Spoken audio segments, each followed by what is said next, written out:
নমস্কাৰ, welcome to my channel spiritual healing. আশা কৰোঁ সকলো ভালে আছে।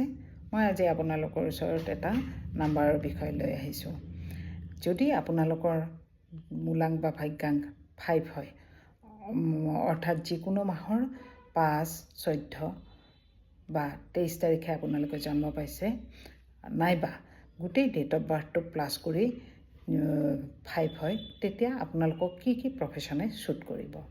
নাম্বাৰ 5 হ'ল কমিউনিকেশ্যনৰ নাম্বাৰ, য'ত বহুত বেছি কমিউনিকেট কৰিব লাগে বা বহুত বেছি কমিউনিকেশ্যন স্কিলৰ দৰকাৰ হয়। যেনেকুৱা হয়তো এংকৰিং হ'ব পাৰে, নিউজ ৰিডিং হ'ব পাৰে, মাৰ্কেটিং হ'ব পাৰে।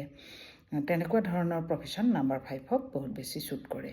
টেকন'লজি ৰিলেটেড কামো কৰিব পাৰে, বেংকিঙতো কাম কৰিব পাৰে বা ছ'চিয়েল মিডিয়াতো তেওঁলোকে কাম কৰিব পাৰে। আজিকালি কণ্টেণ্ট ক্ৰিয়েটৰে নিজৰ কণ্টেণ্ট কিছুমান ক্ৰিয়েট কৰি ছ'চিয়েল মিডিয়া কাম কৰি আছে। তেনেকুৱা ধৰণৰ প্ৰফেশ্যনো তেওঁলোকক শ্বুট কৰে। যদি আপোনাৰ মূলাংক বা ভাগ্যাংক 5 হয়, নিজৰ কেৰিয়াৰত ষ্টাক হৈ আছে বা ষ্ট্ৰাগল কৰি আছে, তেনেহ'লে ইয়াতে দিয়া প্ৰফেশ্যনবোৰ এবাৰ ট্ৰাই কৰি চাব পাৰে। আৰু যদি আপোনাৰ ফ্ৰেণ্ড চাৰ্কুলত কাৰোবাৰ মূলাংক বা ভাগ্যাংক 5 হয়, তেনেহ'লে তেওঁলোকৰ লগত এই ভিডিঅ'টো শ্বেয়াৰ কৰি দিব পাৰে। Thank U.